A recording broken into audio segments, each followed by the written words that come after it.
ज़मीन के भूखे थे। इनका जो मामू है एक एजाज़, अरशद और एजाज़, और जो ये ज़िया अहमद हैं वो छुप कर बैठे थे। उन्होंने फायर मारा, उधर ही मौके पर उनकी डेथ हो गई। इन्होंने बाकायदा मनसूबाबंदी के साथ सब भाइयों ने और उनकी वालदा ने मिल के किराए के कातिलों को हायर करके इसको कत्ल किया। जो उन्होंने किया जिधर दूसरी शादी की है, सब झूठ। ये लोग जमीन को लेके इतने लालची थे, ये अपने बाप की जान के दर पे हो गए। इन्होंने अपने बाप पर पे दर पे वार किए। इस भाई ने प्लान बनाया था, बड़े भाई। अब उसके दिल में क्या लालच था? जमीन का हो, कितनी जमीन थी? 34 एकड़। हमारा बाप दुनिया से चला जाता तो वो जमीन किसके पास आनी थी? हमारे पास। तो इंतजार कर लेते। उकसाता कौन था ज्यादा? बड़ा भाई। कौन कौन शामिल था? दोनों मामू जी, उन्होंने ये काम करवाया। कत्ल करेंगे तो फिर ज़मीन बच जाएगी, हमारे पास आ जाएगी। अस्सलाम वालेकुम नाज़रीन, आप देख रहे हैं प्रोग्राम पुकार और मैं हूं आपके साथ अनीला ज़का। आज मैं मौजूद हूं मंडी अहमदाबाद में। सुना था कि ज़र और ज़मीन के खातिर इंसान अपने ही रिश्तों के खून का प्यासा हो जाता है। आज हम आपको इसकी एक ज़िंदा मिसाल दिखाने जा रहे हैं। जी हाँ, ऐसे सफाक बेटों से मिलवाने जा रहे हैं अपने प्रोग्राम में, जिन्होंने चंद एकड़ ज़मीन की खातिर अपने बाप पर बर्बरियत ढा दी, उसे बेदर्दी से गोलियों से छलनी कर दिया और तब सुकून का सांस लिया जब उसकी आखिरी सांस भी ख़त्म हो गई। वो दरिंदे, वो सफाक बेटे जिन्हें ना दुनिया का खौफ रहा ना अल्लाह का खौफ रहा, वो कौन है? आइए आपको प्रोग्राम में दिखाते हैं। हमारे साथ इस वक्त इस केस के मुद्दई मौजूद हैं। इनके मामू हैं जिन्हें बेदर्दी से कत्ल किया, और कत्ल करने वाला कोई और नहीं, जैसे मैं पहले भी बता चुकी हूँ कि अपने ही खून के प्यासे थे और उनके अपने सगे बेटे थे। और वजह कत्ल ज़मीन थी, जायदाद थी, जो कि वो बाप से लेना चाहते थे। वो नामाकुल ये नहीं जानते थे कि विरासत में बाप अगर उनका दुनिया से वैसे ही हर एक ने चले जाना है, और अगर वो चला जाता है तो विरासत तो उन्हीं की है, लेकिन उन्हें इसका इंतज़ार नहीं करना था। उन्होंने अपने बाप को कत्ल करवा के गुनाहगार होना था। शायद ये उनकी रुसवाई का वक्त था, ये वो रस्सी थी जो अल्लाह उनकी खींच रहा था। तो ये क्या हुआ सारा इन्हीं से जानते हैं। सबसे पहले तो जी मेरी तरफ से, मेरे इदारे की तरफ से बड़ा अफसोस है, आपका एक अपना कीमती रिश्ता आपसे छिन गया। सिर्फ एक रिश्ता नहीं, उससे जुड़े बाकी रिश्ते भी गुनाहगार हो के आपसे दूर हैं। ये रिश्तों में दूरियां कैसे आईं? आपके मामू को कत्ल करने वाले उनके अपने ही बेटे थे, वजह क्या थी? सगे मामू थे मेरे, उनका 34 एकड़ रकबा था। तो पहले भी लड़ाई झगड़ा उनका जो है ना होता रहता था मामूल के तौर पर, जो है ना वाइफ के साथ और बेटों के साथ। मानी भी अपनों में से ही आई थी ब्याह के? जी अपनों में से ही हैं। अच्छा। उनकी कज़न लगती हैं। ठीक है। तो यानी आपकी खाला या फूफो कुछ तो लगती होंगी? जी ठीक है। तो ये जो लड़ाई झगड़ा है ये बहुत ज़्यादा आगे बढ़ गया। तो उन्होंने पहला जो है ना पहले भी इस तरह उनको फायर मारने की कोशिश की। 4 बेटे थे, एक फौत हो गया जी। ये 3 उनके जिंदा हैं और 3 शादीशुदा हैं? तीनों नहीं, 2 शादीशुदा थे, जिसमें से एक फौत हो गया। अब 2 गैर शादीशुदा हैं, एक शादीशुदा है। अच्छा। बड़ा जो बेटा है। अच्छा। तो उन्होंने जो है ना प्लान पहले भी किया उधर। नहीं तो क्या वो अपने वालिद से जायदाद मांगते थे और वालिद साहब देते नहीं थे? मामला क्या था? नहीं, सारा खर्चा उनको देते थे। वो असल में ना उनके मामू हैं, वो उनके नक्शे कदम पर चलते थे। अच्छा। वो पहले भी उन्होंने अपनी ज़मीन जायदाद बेच कर जो है ना, अभी इनकी जो है ज़मीन, मेरे मामू की ज़मीन जो है, इनकी ज़मीन पर आंख थी कि इसको बेच कर ना, अब इसको ही बेच कर खाना पीना है इधर से। हाँ जी, इधर से ही खाना पीना उनका, इधर से ही सारा कुछ जाता था। तो वो मामू भी लड़ते झगड़ते थे, क्यों इधर से क्यों जाता है खाना पीना, उनका अपना नहीं कुछ है।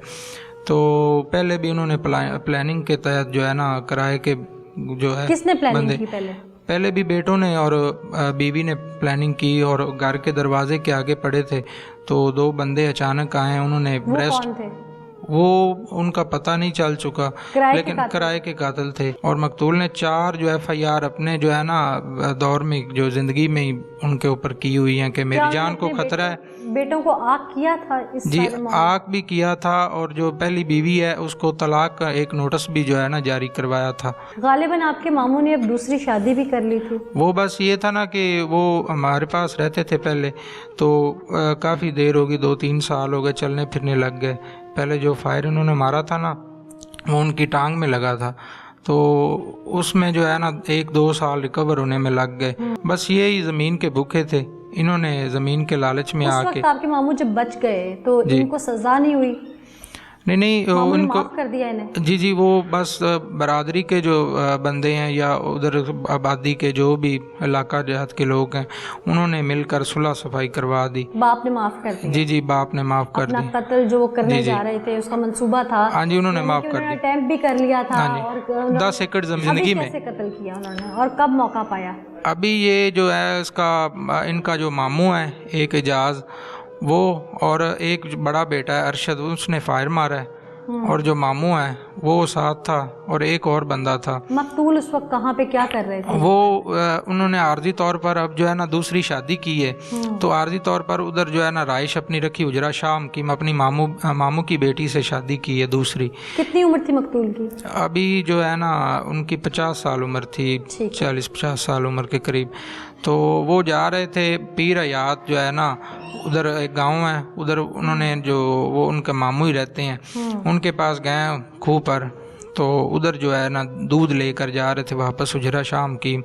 तो उधर ये अरशद और इजाज़ और जो ये ज़िया अहमद हैं वो छुप कर बैठे थे, उन्होंने फायर मारा, उधर ही मौके पर उनकी डेथ हो गई। इधर बाएं कंधे पर जो है ना पीछे की जानिब फायर लगा। इस सारे मामले में आप कहते हैं आपकी मुमानी भी शामिल है? जी जिनको एक नोटिस जा चुका था हाँ तलाक का। जी। तो क्या वो उसके बाद वो रिश्तेदारों में आपसे मिली? क्योंकि भी तलाक हुई तो नहीं थी ना उनकी, नोटिस ही गया था। वो जनाजा पढ़ने तक भी नहीं आए और उनका मुंह देखने तक भी नहीं आए।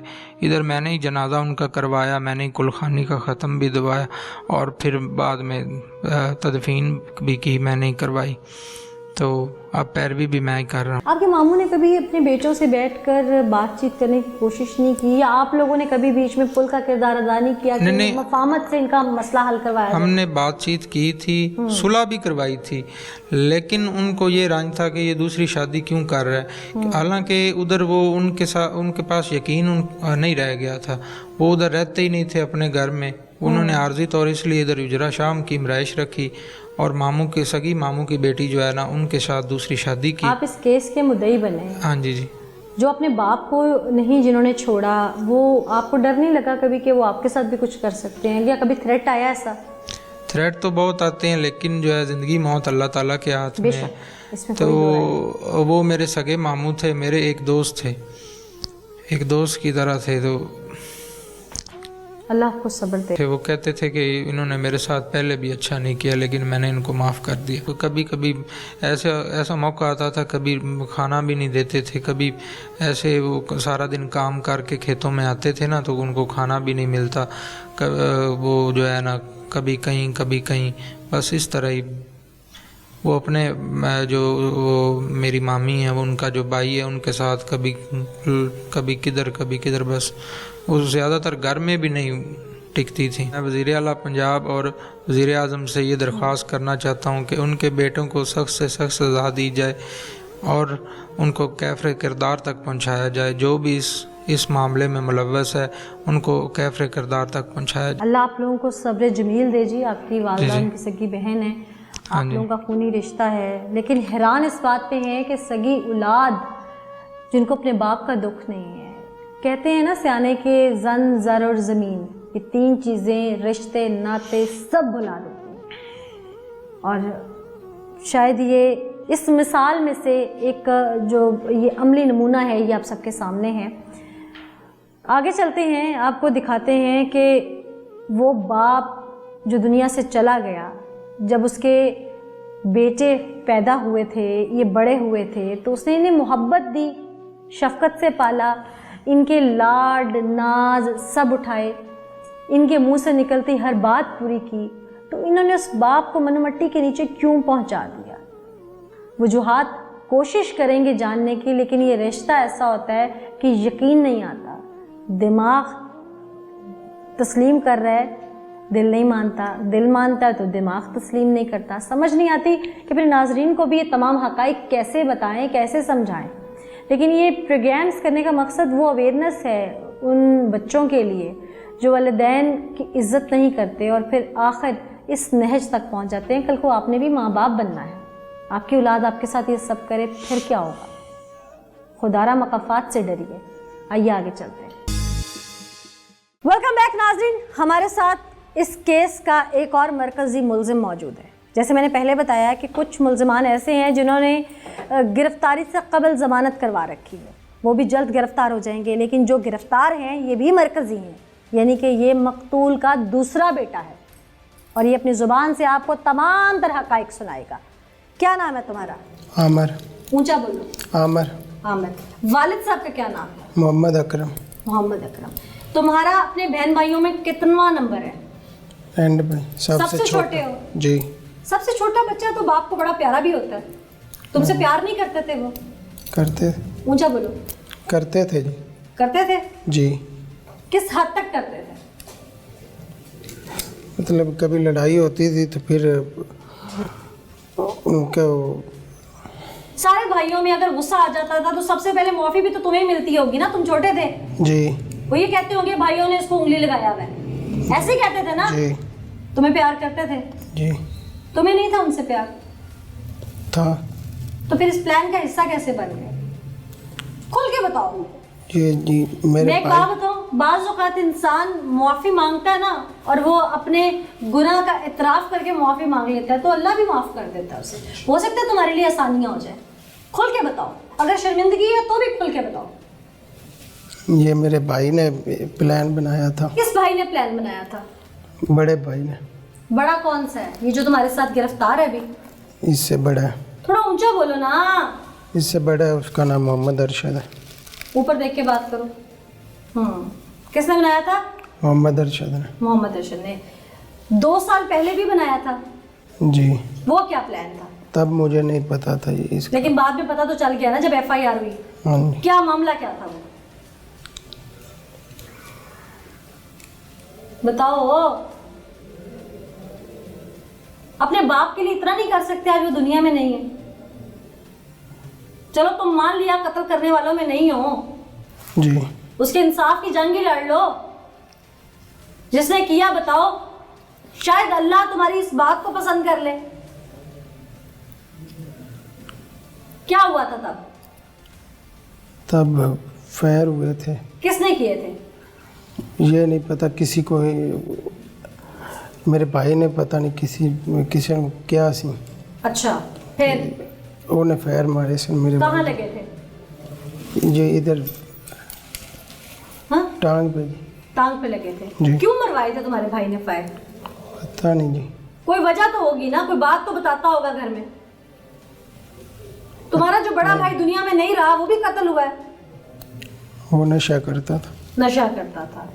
उसकी बीवी के साथ तुम्हारे जिस भाई ने निकाह किया है, इसने पसंदगी की है उसके साथ?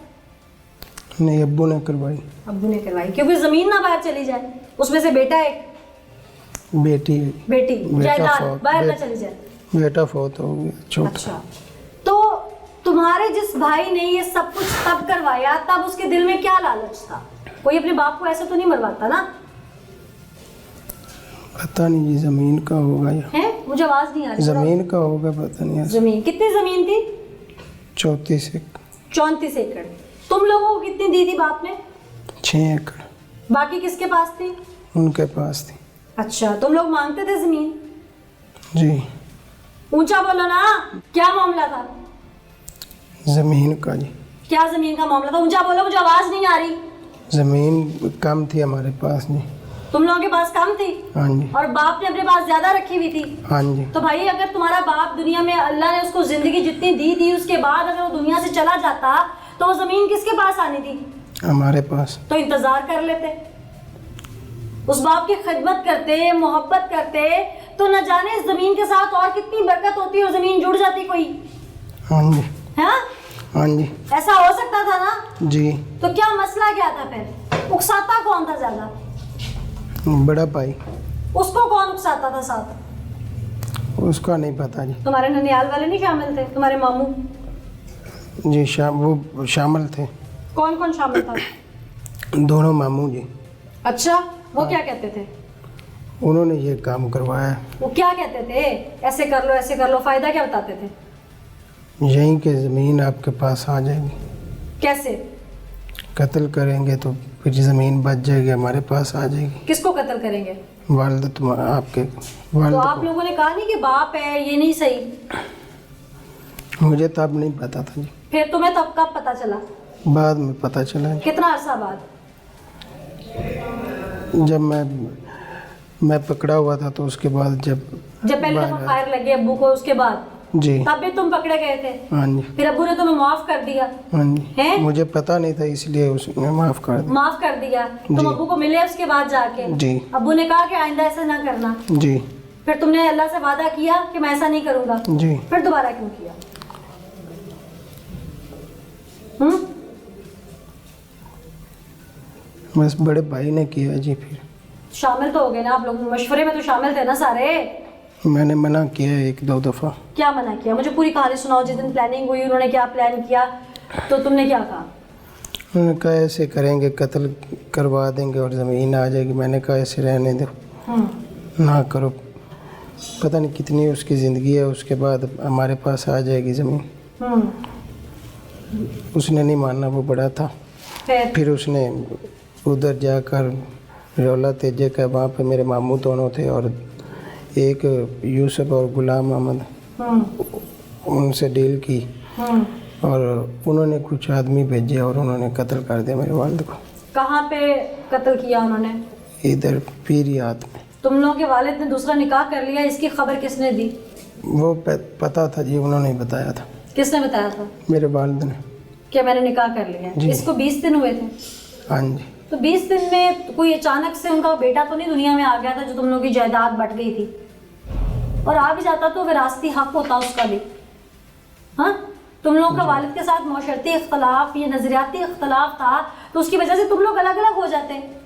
अल्लाह भी नाराज होता है और दुनिया में भी इज्जत नहीं रहती। ये वो रसवाई है जो इस वक्त तुम लोगों को मिल रही है। ये कैमरे नहीं है, ये वो आंख है जो पूरी दुनिया से तुम्हें देख रही है। ये माइक नहीं है, ये पूरी दुनिया के कान है। समझ आ गई? तुम लोगों की रस्सी अल्लाह ने उस वक्त ढीली छोड़ी हुई थी जब तुम बाप से बदअखलाकी से पेश आते थे, बदतमीजियां करते थे, उसे घर से निकाल देते थे, उसके साथ अच्छा सलूक नहीं कि उसे मारते पीटते थे। बाप पे हाथ उठाना जानते हो उसका कितना गुनाह है? तुम लोगों ने उसकी जान लेने की कोशिश की, फिर तुम लोगों ने माफी मांगी। तुम्हें अल्लाह ने भी मौका दिया, तुम्हें दुनियादारी ने भी मौका दिया, उस बाप ने भी मौका दिया, लेकिन तुम लोगों ने मौके का फिर फायदा उठाया और शैतान तुम लोगों को कहां तक ले गया। और आज रुसवाई की दहलीज पे कौन है? कौन है? हम आज तुम लोग इस दहलीज पे हो कि तुम्हारे खानदान से कोई रिश्ता नहीं मिलेगा। तुम्हें कौन अपनी बेटी देगा कि ये बाप के कातिल हैं?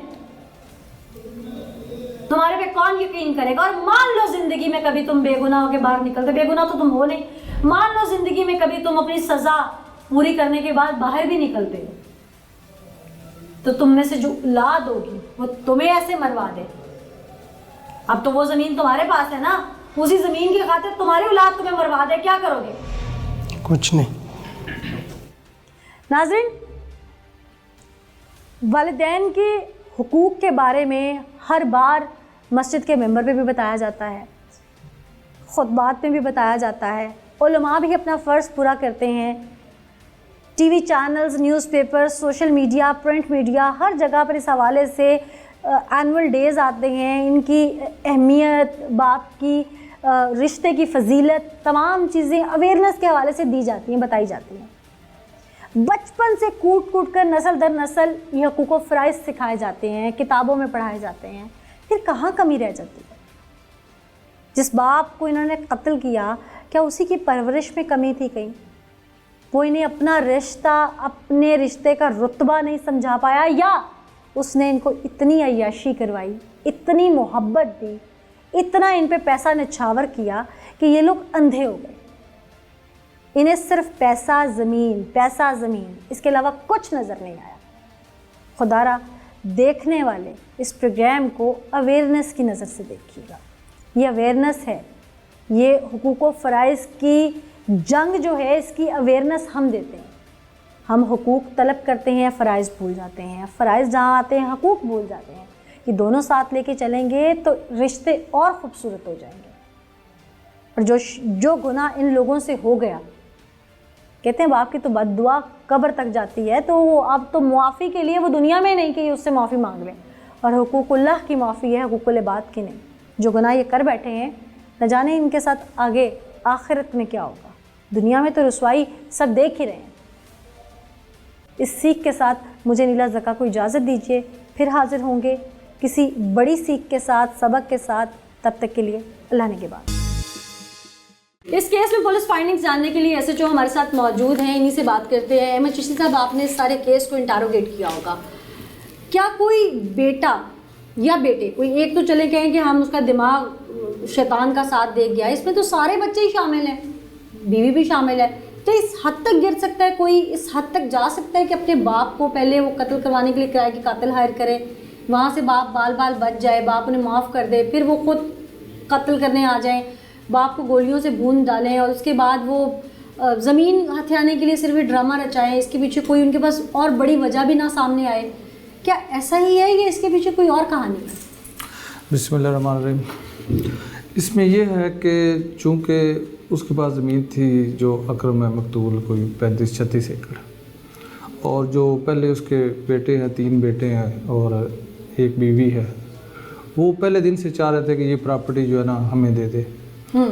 तो इसके लिए उन्होंने बहुत कोशिश की, उसने उनको ज़मीन नहीं दी बल्कि 5-6 एकड़ जो है ना ज़मीन उनको दी थी सिर्फ अपने अखराजात पूरने के लिए। साथ उसके जो मामू थे ज़ियाउल्लाह और इजाज़, उनकी भी नज़र इसी ज़मीन पे थी कि ये कहीं आगे पीछे और हम जो अपने बांजों के साथ मिल के। हाँ, लेकिन बाप के नाम पर जितनी भी ज़मीन होती है अल्टीमेटली बेटे ही हकदार होते हैं उसके। जी जी, कल को बाप ना भी रहता तो इन्होंने ही हकदार होना था। उसका ज़्यादा झुकाव ना अपने भांजे और बहन की तरफ था, और दूसरा वो दूसरी शादी करना चाहता था। जब इनको इल्म हुआ कि उसने दूसरी शादी कर ली है, तो इन्होंने बाकायदा मनसूबाबंदी के साथ सब भाइयों ने और उनकी वालदा ने मिल के किराए के कातिलों को हायर करके इसको कत्ल किया। औलाद हकदारी का दावा कर सकती है कि हमारे बाप से लिखवा लिया गया है, जबकि ये विरासत हमारी है।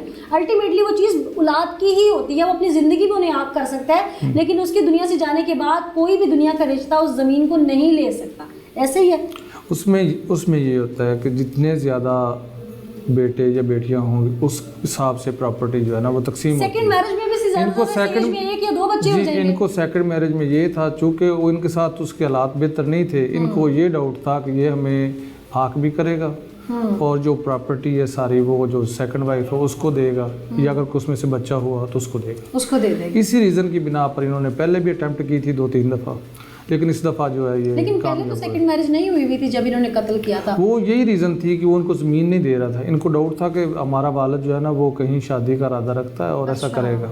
इस बिना पर इन्होंने पहले शक की बुनियाद पर पहले सफेद हो गया। जी इन्होंने 3 दफ़ा अटेम्प्ट किया। अच्छा, मुझे ये बताइए कि इसमें जो इन्होंने आला कत्ल इस्तेमाल किया वो लाइसेंस्ड है, इनके घर का है, या इन्होंने किराए पे उसको हासिल किया, इन्होंने प्लान कैसे बनाया सारा, और इसमें कितने मुल्ज़िमान हैं, अरेस्ट कितने हैं, प्री अरेस्ट कितने हैं बेल पे? इसमें 2 जो उसके बेटे हैं वो हमारे पास अरेस्ट है, एक का नाम आमिर है और दूसरे का नाम खुरम है। ठीक है। और अरशद, इजाज़ और ज़िया ये इसके जो है ना अभी तक बेल पे हैं, और जो मुकदमा है वो अंडर इन्वेस्टिगेशन है। आला कत्ल बरामद कर चुके हैं? आला कत्ल जिन्होंने कत्ल किया जो अभी तक पोस्टमार्टम रिपोर्ट नहीं आई, जैसे ही आएगी तो उसमें ये क्लियर हो जाएगी कहाँ पर कौन सा किया गया।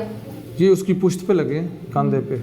ठीक है। ग्रुप फायर लगा, तो अभी पोस्टमार्टम की रिपोर्ट आएगी। इसमें शामिल तफ्तीश उसकी बीवी को भी किया है आपने? अभी तक उसकी बीवी और ये जो लोग बेल पे अभी शामिल तफ्तीश नहीं हुए। जो 2 हमारे पास अरेस्ट हैं उनसे अभी इन्वेस्टिगेशन चल रही है। ड्यूरिंग इन्वेस्टिगेशन यही बात सामने आई है कि उन्होंने बाकायदा तौर पर मनसूबाबंदी के साथ ना कुछ लोगों से वादा किया है कि जैसे ही हमारा काम हो जाएगा और हम आपको ज़मीन भी देंगे। अच्छा। जी ठीक, बहुत शुक्रिया अहमद साहब, आपने डिटेल्स हमसे शेयर की। जब इस केस की फाइंडिंग मुकम्मल तौर पर आप कंप्लीट कर लेंगे तो उस वक्त भी ज़रूर शेयर कीजिएगा। हम आपकी एक एफर्ट्स हैं और हम उम्मीद करते हैं कि ये बहुत जल्द जो है कैफ़े किरदार तक पहुँचेंगे। लेकिन मुआशरती अलमिया है ये कि हम ज़मीन देखते हैं, ये कहावत भी है ना, ज़र ज़मीन और जन है इसके बारे में, लेकिन ये कि अलमिया ये है कि खूनी रिश्तों पे तो इंसान को बिलीव होता है बहुत ज़्यादा। कहीं बाप बेटे को मार रहा है, कहीं बेटे बाप को मार रहे हैं, ये हम किस तरफ चल पड़े हैं। हमने माशरे में सुधार पैदा करना था। हम समझते हैं कि जैसे जैसे लिटरेसी रेट बढ़ेगा शायद हम सुधार की तरफ जाएंगे, लेकिन अफसोस हम लालच की तरफ जाते हैं, सुधार की तरफ नहीं। खुदारा इससे बाज रहिए। वो सफ़ाक बेटे कौन हैं आइए आपको उनसे मिलवाते हैं। नाज़रीन, इस वक्त मैं थाने में मौजूद हूँ। मेरे साथ वो बेटा मौजूद है जिसने अपने ही बाप को कत्ल किया है, और कत्ल करने की वजह कोई बहुत बड़ी या भयानक नहीं, सिर्फ लालच है। कह सकते हैं कि लालच भी एक बड़ी वजह होती है, लेकिन बाप का रिश्ता उस लालच से कहीं बड़ा होता है। इन्हें उस रिश्ते की लाज नहीं थी, ये क्या बात थी यही बताएगा। क्या नाम है तुम्हारा? खुरम शहजाद। कितने भाई? भाई 4 भाई, एक बहुत हो गया था। तुम सेकंड नंबर पे हो? हाँ, मैं 7 नंबर पे हूँ। यानी कि आप पहले नंबर पे हो? नहीं, पहले नंबर पे बड़ा भाई फौत हो गया ना? उस एक छोटा भी है उससे। तुम तीसरे नंबर पे हो? हाँ, मैं तीसरे नंबर। तुमसे छोटा भी एक है? हाँ, एक छोटा भी है। ऊंचा बोलो थोड़ा। एक छोटा भी है। अच्छा, शादीशुदा हो? ये शादीशुदा हूँ। कितना अरसा हो गया? 15-20 दिन। 15-20 दिन हुए हैं? अभी अभी भी शादी हुई है तुम्हारी? हाँ, अभी वो मेरे जो भाई की बीवी थी उसके साथ। जो वा- बेवा थी तुम्हारे भाई की, भावज थी तुम्हारी, या वो तुम्हारी बीवी है? जी। अच्छा, बाप से मोहब्बत नहीं थी? मोहब्बत थी। ये मोहब्बत के नतीजे में तुमने बाप को फूल चढ़ाए हैं? नहीं जी। जो उसकी कब्र पे फूल फेंकवा दिए हैं जाके, ये मोहब्बत का नतीजा था? ये उन्होंने किया। किन्होंने किया? जिधर दूसरी शादी की। सब झूठ। दूसरी शादी वो कर रहा है 20 दिन पहले। इक़दाम कत्ल का पर्चा तुम लोगों पर 2 साल पहले भी वो करवा चुका है। नहीं, तब दूसरी शादी का दूर दूर तक कोई नामो निशान नहीं था। जिस वक्त किराए के कातिलों ने तुम्हारे बाप को फायर मारे थे और वो उसमें मजरूब हो गया था, वो बच गया था, उस वक्त उस बाप ने अपने बेटों के खिलाफ वक्ती तौर पर FIR दी थी कि मेरी जान को संगीन खतरा है, लेकिन बाप था। फिर वो बाप की मोहब्बत आड़े आ गई, वो सेहतयाब हुआ, उसने कहा गलती है। वो नहीं जानता था कि जो अटेम्प्ट कर सकते हैं यकीनन वो कत्ल कर सकते हैं। उसे तुम लोगों को माफ़ कर दिया, लेकिन तुम लोगों ने कहा नहीं, इसने माफ़ किया, हमने नहीं। और ज़मीन तो तुम्हें बाप के जाने के बाद भी तुम्हें मिलनी थी ना? तुम्हें मिलनी थी ना? जी। तुम भाइयों में तकसीम होनी थी। जी। इसके अलावा कोई वारिस तो नहीं था? नहीं। कोई और औलाद थी उसकी?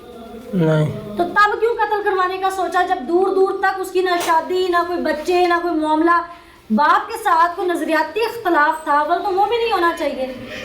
नहीं, वो साढ़े पहले 1.5 साल होते रहता सी। अपनी बहन के पास रहता था ना? नहीं नहीं, उन्होंने को जिदे शादी करवाई ने। वो भी तो रिश्तेदार हैं, तुम्हारी वालदा भी रिश्तेदार हैं। हाँ जी। तुम लोगों ने कभी सोचा कि हमारे बाप को हमने घर में वो अहमियत नहीं दी तो वो किसी के दरवाजे पे रह रहे? सोचा? नहीं। वो अहमियत, वो मोहब्बत, वो इज्जत तुम लोग देते हैं, तो बुढ़ापे में कौन किसी के दरवाजे पे रहता है भाई? गलत कह रही हूं मैं? तुम्हारी बीवी आज तुम्हें धक्के मारे, तुम्हारा दिल करेगा घर आने को? करेगा? नहीं। यही चीज, मर्द हो ना तुम भी, जी। तो तुम्हें बाप के दर्द का एहसास नहीं होता? तुम्हें तकलीफ नहीं होती थी, पर तुम्हें क्यों होगी? तुम्हें तो लालच था। नहीं, लालच कोई नहीं था। क्यों? उसने क्या था? तुम्हारे वालिद साहब ने क्यों पर्चा करवाया तुम पे? पहले क्यों करवाया? वो उन्होंने बुरी दे मामला सी। और नहीं है, नहीं, कोई बाप अपने बेटों पे इस तरह से FIR नहीं करवाता। वो इतना सफाक होता तो जैसे किराए के कातिल तुम लोगों ने हायर किए थे, वो भी तो कर सकता था ना। 36 एकड़ जमीन कम तो नहीं है? नहीं। कम तो नहीं है ना? नहीं। अमीर इंसान था ना? जी। तो चलो मान लो तुम्हारा बाप और शादी भी करना चाहता था, तो बुराई क्या थी? नहीं, वो 1.5 साल पहले ही होते जो। बुराई क्या थी? कोई भी नहीं बुराई थी। शरीयत इजाजत देती है, मर्द हो ना तुम भी, हाँ जी। तुम्हारा दिल कर जाए कहीं करने पे, और तुम साहिब हैसियत भी हो, साहिब जायदाद भी हो, तो हाँ जी। बराबरी रख के कर सकते हो ना? हाँ जी। दीन जो कहता है कर सकते हो ना? हाँ जी। तो फिर क्या तुम लोगों का झगड़ा था बाप के साथ? नहीं, कोई झगड़ा नहीं। अगर वो 1.5 साल से उधर रह रहा था, तुम लोगों के साथ क्यों नहीं रह रहा था? उस क्यों का जवाब दो। बस वो साड़ी पुप्पी है, वो चाचो कर दी है किसी। झूठ मत बोलो। नहीं, तुम्हारा बाप जब फायर की जद में आया, उसे किराए के कातिल मारने आए, तुम लोगों ने कितनी खिदमत कर ली? वो किसी के दरवाजे पे क्यों रहा?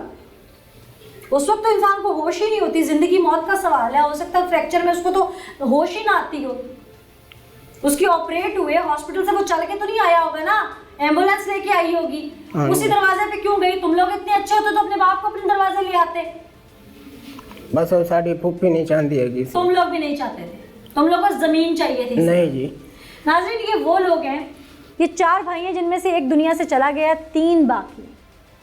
जायदाद, ज़मीन इतनी प्यारी है कि अपनी बेवा भावत से ही खुद ही निकाह कर लिया कि उसमें से जो औलाद पैदा हुई कहीं उसकी ज़मीन हिस्सा लेके वो बाहर ना चली जाए।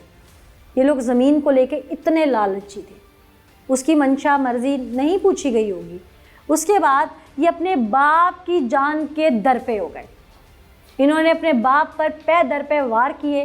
पहले वार में वो बाल बच गया, लेकिन उसकी टांगें फ्रैक्चर हुई क्योंकि उसे गोलियां लग गई। किराए के कातिल हायर किए गए, उसकी FIRs हुई, उसके पंचायती मामलात सामने आए, फिर सुलह सफाई हुई। आखिर बाप था, नहीं चाहता था कि उसकी ज़िंदगी में उसके बेटे सज़ा भुगते, सलाखों के पीछे जलें, हवालात में बंद रहे, कैद भुगते, कैद बामुशक्कत भुगते। वो नहीं चाहता था, उसने इन्हें मुआफ़ कर दिया। लेकिन ये फिर भी इंसान ना बने।